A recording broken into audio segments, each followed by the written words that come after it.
मेरा नाम मोहम्मद राजीबुर रहमान। हम बांग्लादेश से आए हैं। इस सर का हम राहुल जी से पता किया है।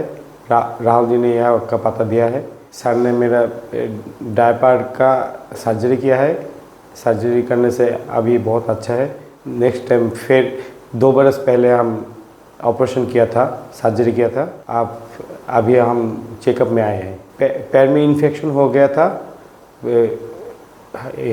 पैर के नीचे इन्फेक्शन। अभी सर ने सर्जरी करने से अच्छा हो गया।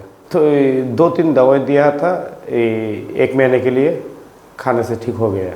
अभी हम चेकअप में आए हैं। सर ने कुछ दवाई लिख के दिया है, वो खाने से फिर बहुत पहले जैसे हो जाएंगे।